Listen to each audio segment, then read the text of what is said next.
Sada imamo i posljednje planirano postavljeno pitanje. U ime kluba poslanika Demokratske unije Albanaca i Hrvatske građanske inicijative pitanje će postaviti predsjednik ili ovlašćeni predstavnik kluba, za ovaj slučaj znači kolega Adrijan Vuksanović. Izvolite. Faljenderi šum, inderuari zotri.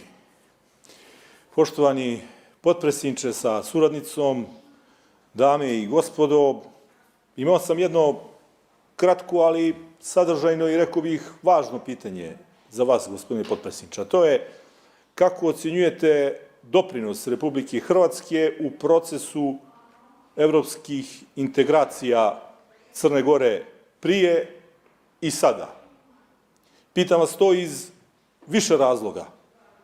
Pitam vas zbog toga što postoje nerijetko oni glasovi koji čak i iz ovog parlamenta žele predstaviti Republiku Hrvatsku kao nekog ko omalovažava Crnu Goru, ko maltene ponižava Crnu Goru, ko Crnoj Gori ne želi dobro. A to su isti oni koji aktivno šute kad iz jedne druge susjedne države stižu razne ocjene u smislu negiranja i crnogorske državnosti i nacije i svega onoga što Crnu Goru čini državom. Pitam vas to iz razloga što ima onih koji žele Republiku Hrvatsku predstaviti kao nekog ko prema nekim drugim aspirantima u susjedstvu se ponaša zapravo omalovažavajuće, negirajući sve ono što su temelji i državnosti i nacije. I to je važno pitanje. Ja u mom pitanju imam i dozu odgovora, jer Republika Hrvatska je od samog početka bila i jest prijatelj ne samo Crnoj Gori u pristupanju Evropskoj uniji, već i u pristupanju NATO-u. Preko 200 stručnih ekspertskih timova je aktivno davalo i daje doprinos upravo tom procesu. Treba li da podsjećam i danas na ovom mjestu da je Republika Hrvatska ustupila skupocjene prevode dokumenata koji su važni upravo za taj proces. Sjetit ćemo se, ako ničeg i prošlog ljeta, to sam već govorio, ali moram ponavljati, kada je Hrvatska imala problema sa ljetnim požarima, poslala je svoj kanader da gasi i naše požare. Ali ja razumijem da kod nas postoje u politici oni koji bi rado profitirali na nekim političkim i društvenim i svakim drugim požarima. Ja, naravno, sa pozicije stranke koju predstavljam, a mogu reći i nacionalne zajednice, ne moram dokazivati svoju evropsku posvećenost bilo kome. Pripadam stranci koja je u svojim programskim načelima zacrtala da će se zalagati i za obnovu crnogorske nezavisnosti, i za članstvo u NATO, i za članstvo u EU. Tada se ova zemlja zvala Savezna Republika Jugoslavija. Još od tada, dakle, pune 24 godine, Hrvatska građanska inicijativa aktivno se zalaže za članstvo Crne Gore u EU, uz to što smo ostvarili dva velika strateška cilja, a to je obnova državnosti i ulazak Crne Gore u NATO, što nas je pozicioniralo kao državu tamo gdje smo najviše svoji, a to je u zapadni civilizacijski krug. Nemam protiv nikoga ništa, ali imam protiv onih koji bi nas sveli na mlađeg, nesposobnog brata. Zbog toga važno je da danas ovo potenciramo i zanima me naravno i vaš stav po tom pitanju. Hvala vam. Hvala, uvaženi kolega Vuksanoviću. Ima riječ potpredsjednik Vlade Filip Ivanović. Izvolite.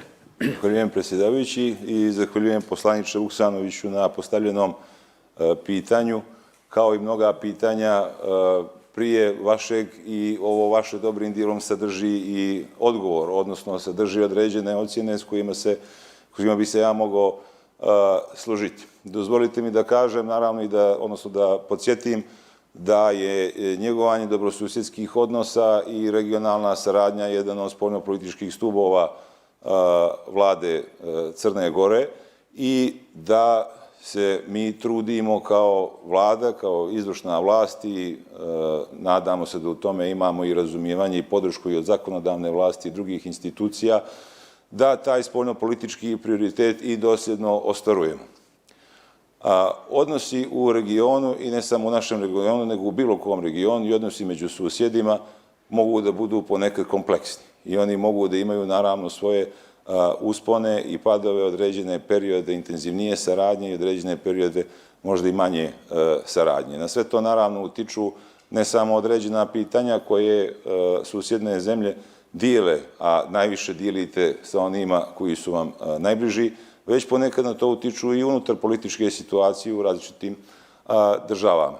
Dešava se i dešavaće se i dešavalo se, naravno, da se određena regionalna pitanja ili određeni aspekti bilateralnih odnosa koriste i u predizbornim političkim kampanjama, što nije nepoznato, ali nije nešto što bi trebalo da bude praksa. Dakle, ovo govorim u opštim ocjenama. Što se tiče odnosa sa Republikom Hrvatskom, oni spadaju upravo u ovaj spoljnopolitički stup gajenja i njegovanja dobrosusjedskih odnosa i mi imamo izuzetno pozitivan stav prema svim inicijativama, pokušajima i realizacijama tih pokušaja da se saradnja između naše dvije države uspostavi na najvišem mogućem nivou. Ona i postoji. Dakle, to, s obzirom da se često govori u javnosti o nekim drugim pitanjima, manje se govori o saradnji. Odnosi između Crne Gore i Republike Hrvatske su izuzetno dobri. Saradnja koja je u različitim oblastima postoji i vrlo je uspješna i realizuje se na zadovoljstvo obje strane. Vi ste pomenuli nešto što je meni odmah palo na pamet kad ste postavili to pitanje, jeste ustupanje. To je ogroman materijal koji je Republika Hrvatska ustupila Crnoj Gori na onom početku pregovora s Europskom unijom. Dakle, to je posao koji je Republika Hrvatska već uradila i umjesto da mi to radimo ili da otkupljujemo od nekoga, nama je to poklonjeno od strane Republike Hrvatske i to nam je dobrano olakšalo cijeli proces, naročito u tom polju. Postoje eksperti iz Republike Hrvatske koji s vremena na vrijeme i u prošlosti su dolazili u Crnu Goru i u različita ministarstva i pomagali u onom procesu koji je neophodan za pristupanje Evropskoj uniji. S druge strane, postoje određena bilateralna pitanja koja su aktualizovana u prethodnih nekoliko godina. To nisu pitanja koja je stvarala ova vlada, nisu ni pitanja koja je stvarala generacija većeg dijela političara koji danas su na političkoj sceni, već su to određena pitanja koja, nažalost, vuku korijene iz nesrećnog rata i sukoba iz 90-ih, dakle, stara su preko 30 godina. I činjenica je da ta pitanja treba u razgovoru i dogovoru rješavati i treba ih sklanjati sa dnevnog reda. Kao što znate, u vrijeme kad sam postao ministar vanjskih poslova, moja prva bilateralna posjeta je bila upravo Zagrebu.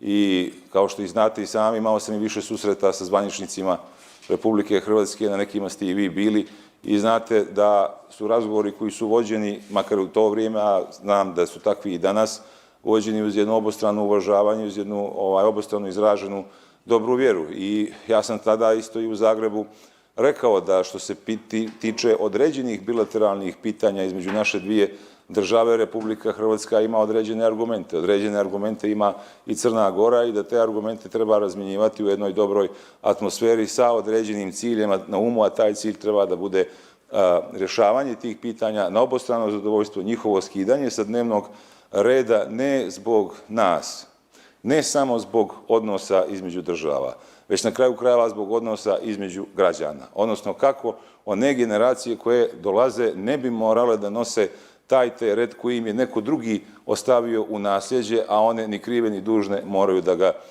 nose. Prema tome, što se tiče stava izvršne vlasti, saradnja sa svim susjedima i poštovanje svih susjeda mora ostati prioritet. Kad kažemo sa svim susjedima, to znači bukvalno sa svim susjedima, a to ne znači zaoštravati odnose s jednim susjedom, a sa ostalih 4 ili 5 ili 6 imati dobre odnose ili obratno, uspostavljati što bolju saradnju samo sa jednim susjedom, a smanjivati nivo saradnje s ostalim susjedima. Dakle, bukvalno sa svim susjedima treba imati izuzetno dobru saradnju i njegovati te odnose, jer na kraju krajeva nas spaja ne samo geografski prostor, nego nas spaja i zajednička ovakva ili onakva i nekad malo kompleksnija, nekad manje kompleksna i istorija, ali nas spaja također i privreda i ekonomija. Dobar dio regiona se međusobno razumije kako god da naziva svoj jezik, ali ono što je činjenica jeste da je Republika Hrvatska i pritom ne samo susjed, nego i jedini susjed